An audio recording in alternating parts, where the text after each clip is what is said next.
Alô, bom dia. Hoje eu vou estar lendo o livro de Romanos, capítulo 9 a 11, e em seguida livro de Provérbios, capítulo 21, versículo 17 ao 31. Romanos 9. Sigo a verdade em Cristo, não minto. A minha consciência confirma no Espírito Santo. Tenho grande tristeza e constante angústia no coração, pois eu mesmo desejaria ser amaldiçoado, separado de Cristo, por amor dos meus irmãos, os do meu povo, o povo de Israel. Deles é a adoção de filhos, bem como a glória, as alianças, a concessão da lei, a adoração e as promessas. Deles são os patriarcas, e deles o Cristo é descendente humano, o qual é Deus acima de todos. Bendito para sempre. Amém. Não que a palavra de Deus tenha falhado, pois nem todos os descendentes de Israel são Israel, nem por serem descendentes de Abraão são todos filhos de Abraão.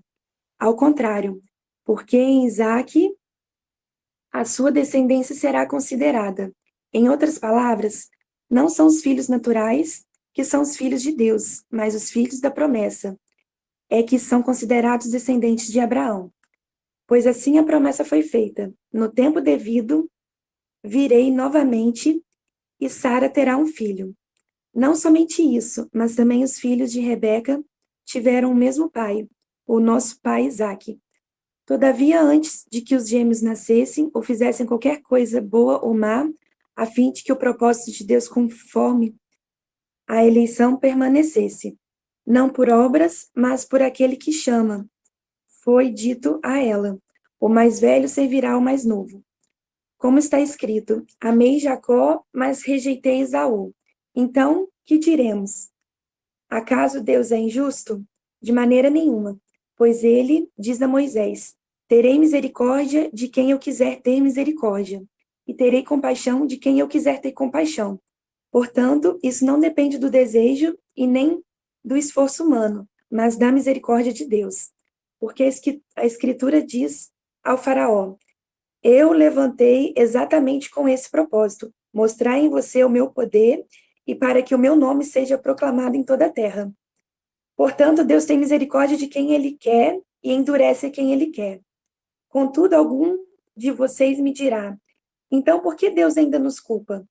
Pois quem resiste à sua vontade? Mas quem é você, homem, para questionar Deus? Acaso aquilo que é formado pode dizer ao que formou: por que me fizestes assim? Não tem o oleiro autoridade sobre a argila para fazer o mesmo barro um vaso para propósitos especiais e outro para propósito para uso comum?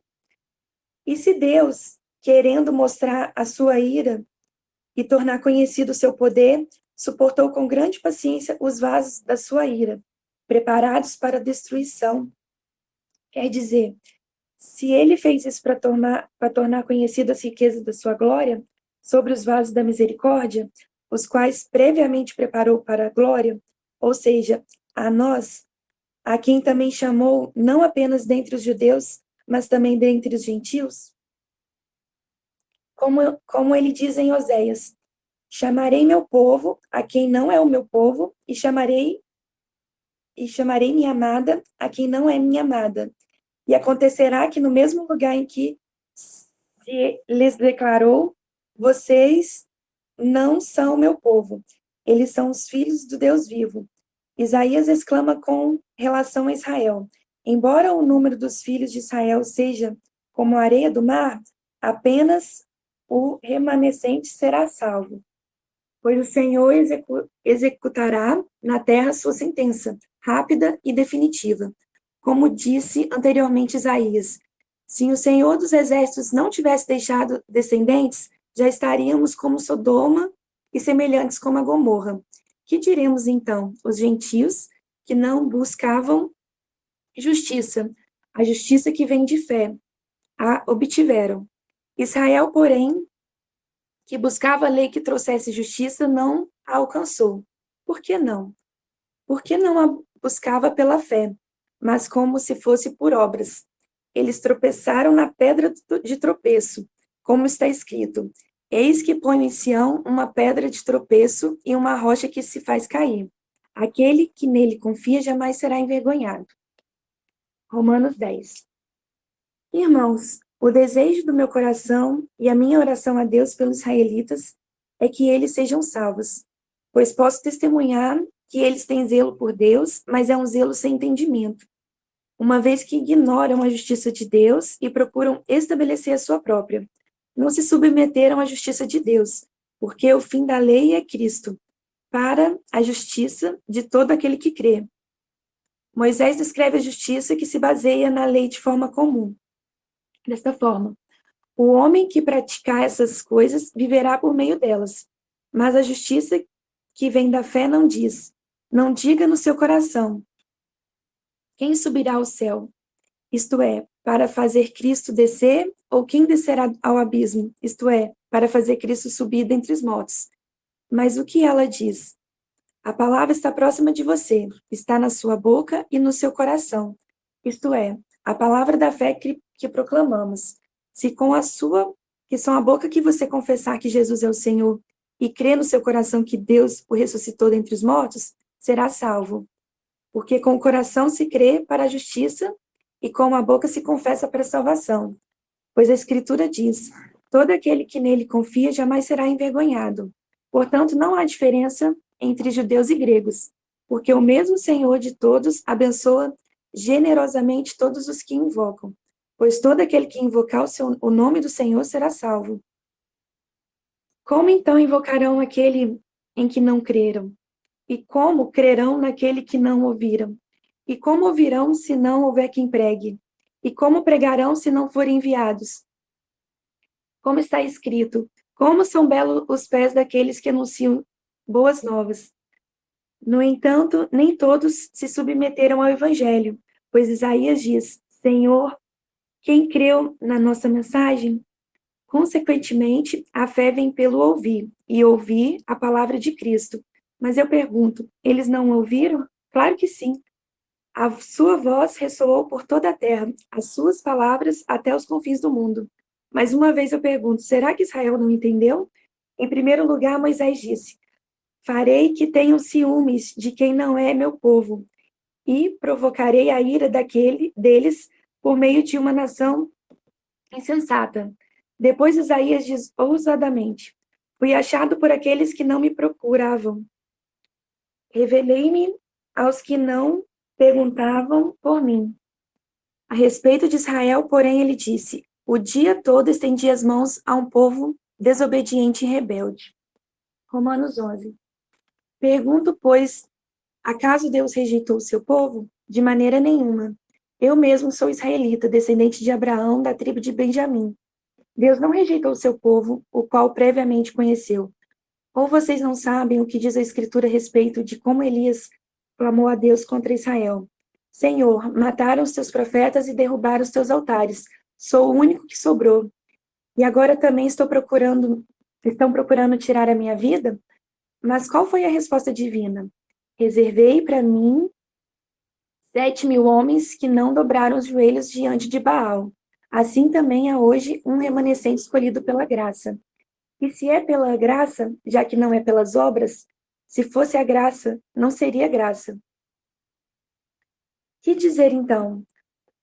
Israel não conseguiu aquilo que tanto buscava, mas os eleitos o obtiveram. Os demais foram endurecidos, como está escrito: Deus lhes deu um espírito de atordoamento, olhos para não ver e ouvidos para não ouvir, até o dia de hoje. E Davi diz: que a mesa dele se transforme em laço e armadilha, em pedra de tropeço e retribuição para eles. Que se lhes escureçam os olhos, para que não vejam e as suas costas fiquem encurvadas para sempre. Novamente pergunto: acaso tropeçaram para que ficassem caídos? De maneira nenhuma. Contudo, por causa de transgressão dele, veio salvação para os gentios, para provocar ciúme em Israel. Mas se a transgressão deles trouxe riqueza para o mundo, e o seu fracasso riqueza para os gentios, quanto mais será a sua plenitude? Estou falando a vocês, gentios, visto que sou apóstolo para os gentios. Honro o meu ministério, na esperança de que, de alguma forma, possa provocar ciúme no meu próprio povo e salvar alguns deles. Pois se a rejeição deles é a reconciliação do mundo, o que será a sua aceitação, se não vida dentre os mortos? Se a santa, se a santa parte da massa que é oferecida como primeiros frutos, toda a massa também o é. Se a raiz é santa, os ramos também o serão. Entretanto, se alguns ramos forem cortados, e você, sendo oliveira brava, foi enxertado entre os outros e agora se tornou participante da raiz e da selva da oliveira, não se considere superior a esses ramos. Se o fizer, saiba que não é você quem sustenta a raiz, mas é a raiz que sustenta você. Então você dirá: os ramos foram cortados para que eu fosse enxertado. Está certo. Eles, porém, foram cortados por causa da incredulidade e você permanece pela fé. Não se orgulhe, mas tema, pois se Deus não poupou os ramos naturais, também não poupará você. Portanto, considere a bondade e a severidade de Deus. Severidade para com aqueles que caíram, mas bondade para com você, desde que permaneça na bondade dele. Caso contrário, você também será cortado. Quanto a eles, se não continuarem na incredulidade, serão enxertados, pois Deus é capaz de enxertá-los de novo. Afinal, se você foi cortado de uma oliveira brava por natureza e de maneira antinatural, foi enxertada em uma oliveira cultivada, quanto mais serão enxertados os ramos naturais na sua própria oliveira. Irmãos, não quero que sejam ignorantes deste ministério para que não se tornem presunçosos. Israel experimentou um endurecimento em parte, até que chegasse à plenitude dos gentios. Assim todo Israel será salvo, como está escrito: virá de Sião o Redentor que desviará de Jacó a impiedade. E esta é a minha aliança com eles quando eu renovar os pecados deles.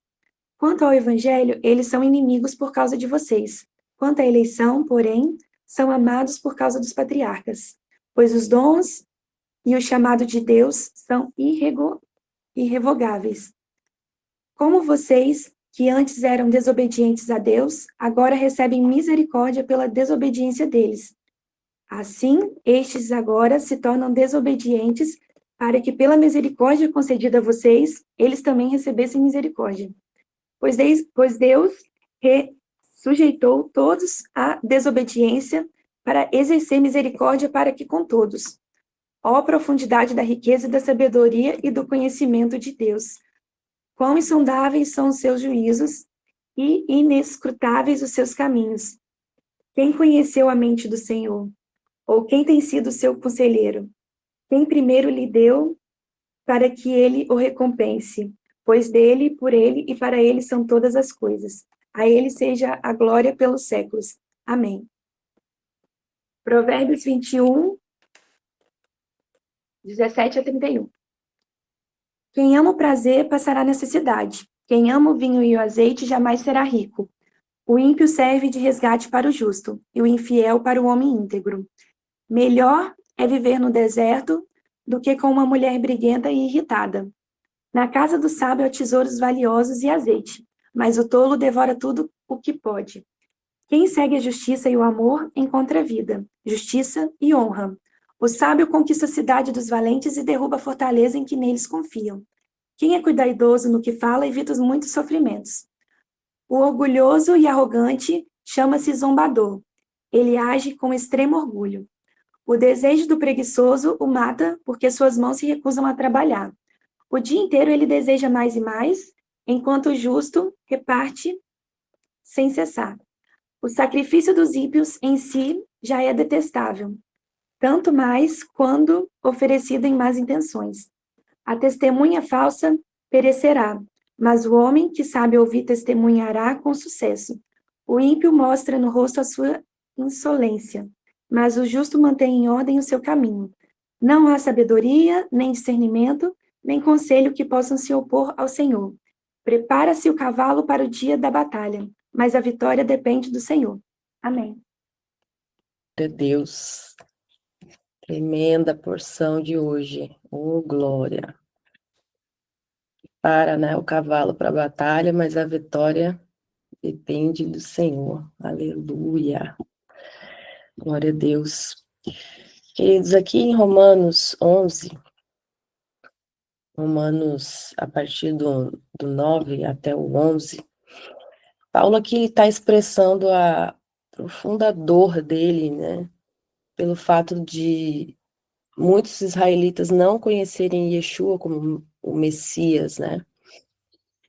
Mas ele vai dizer que as promessas de Deus não falharam, que Deus ele escolhe agir de acordo com a sua soberania, né?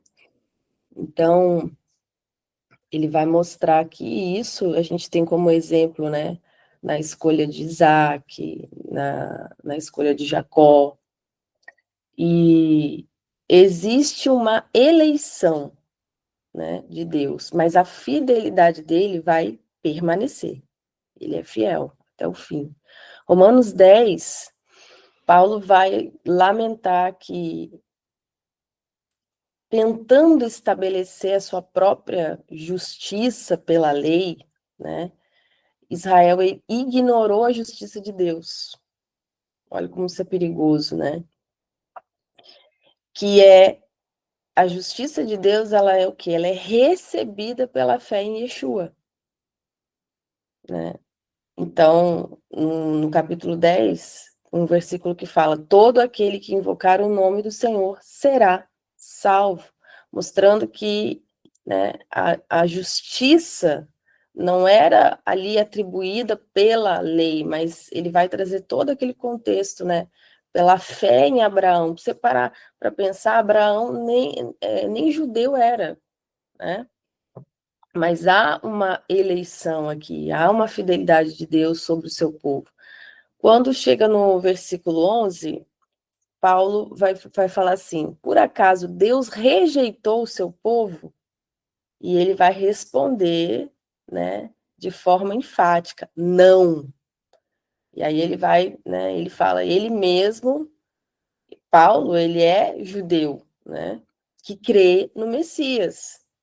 Fala, eu sou da tribo de Benjamim. Aí ele vai explicar aqui que o tropeço de Israel abriu o caminho para a salvação dos gentios, né? E isso que visa provocar um ciúmes positivo em Israel, para que muitos se voltem para o Messias.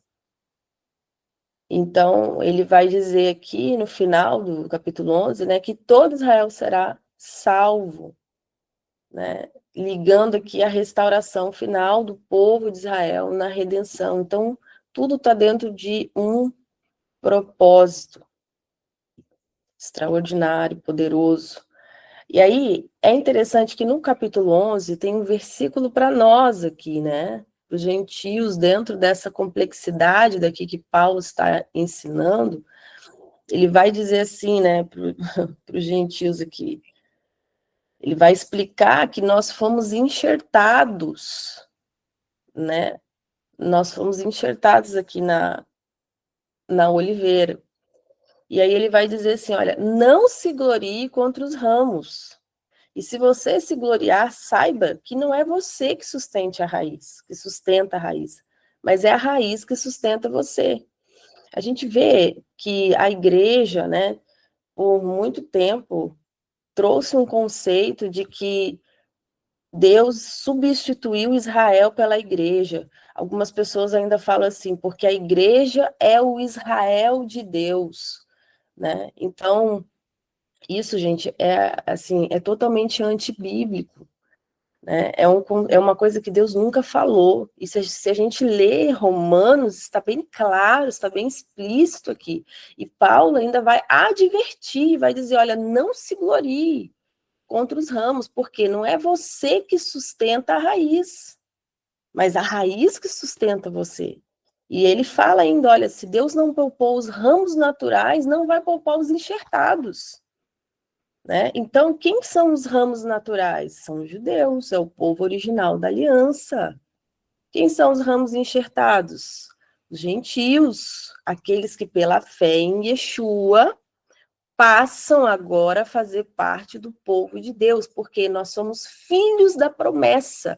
Ele faz distinção aqui entre os filhos naturais e os filhos da promessa, que são os filhos adotivos, né? São os filhos de Abraão. Aquilo que ele, né, entregou a Abraão muito antes ali da formação do povo de Israel. Nós já estávamos no plano perfeito de Deus. Mas ele elege um povo, né, que originalmente era para Israel ser luz para as nações, para Israel levar o Deus vivo às outras nações, para alcançar as outras nações, mas Israel tropeça pela incredulidade. E isso abre caminho para os gentios agora fazer aquilo que era para Israel fazer. Mas em nenhum momento Deus rejeita seu povo. Em nenhum momento está dizendo aqui que a igreja substituiu Israel, que agora acabou o tempo de Israel, agora com a igreja, nada disso, de forma nenhuma. Então a gente tem que ter aqui o entendimento disso, né? Que nós precisamos ter a devida humildade, né? Paulo vai alertar os gentios para não se sentirem superiores aos judeus.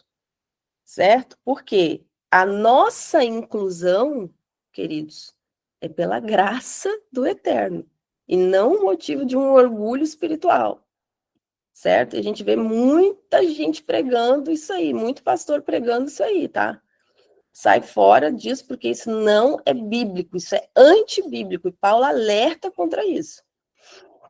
Então, a raiz é Israel, representa aqui, né? Vai estar representando aqui os patriarcas, as promessas, a Torá, todo o fundamento espiritual, histórico, de Deus, que Deus deu ao seu povo judeu.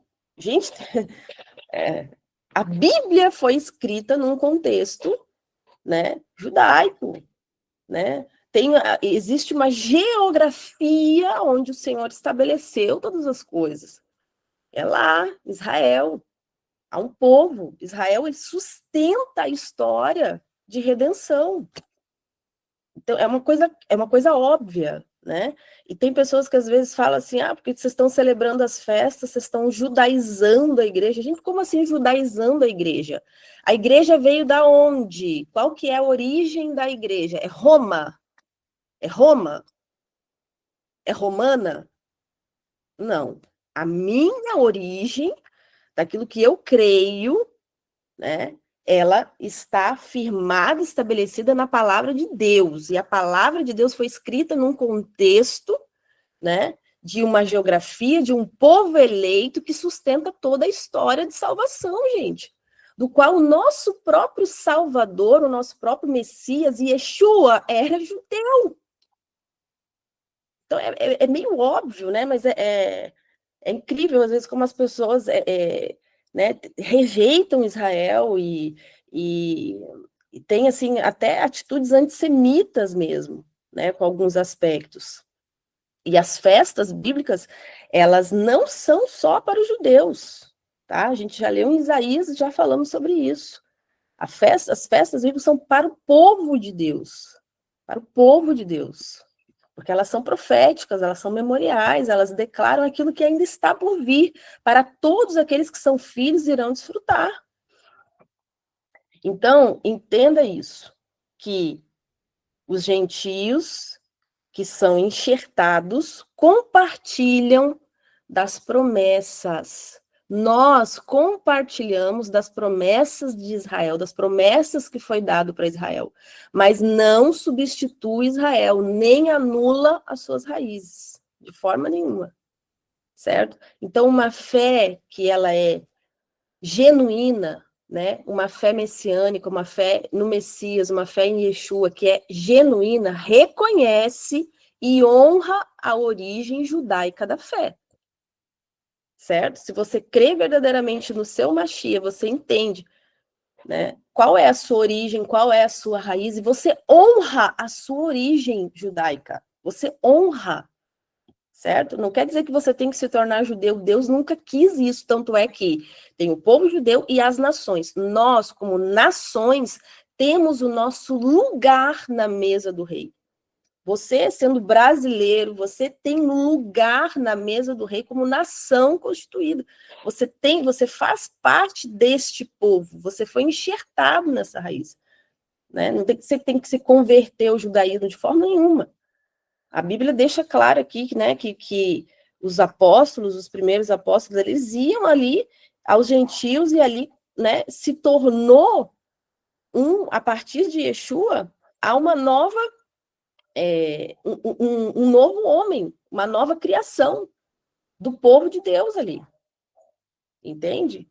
Mas a gente tem que honrar as origens da nossa fé. Nós precisamos saber a origem da nossa fé e honrar, respeitar. Né? Então, a gente tem que ter esse respeito mútuo. Judeus e gentios que creem no Messias, que creem em Yeshua, devem caminhar juntos. Certo? Devem reconhecer o papel único de cada um. O papel único de Israel, o papel único ali do chamado universal das nações, da propagação do evangelho. Certo? E isso aqui traz para nós, né, um entendimento da restauração, gente, né, da verdadeira origem da igreja, porque a igreja foi totalmente contaminada por Roma. Né? Os romanos, na época ali da perseguição da igreja, eles queriam justamente ressachar, né, os judeus, as origens da igreja. Eles tentaram apagar as origens da igreja, eles modificaram o dia de culto ao Senhor, eles acabaram com as festas, eles modificaram muitas coisas para justamente extirpar isso aí. E a igreja carregou isso e carrega até os dias de hoje.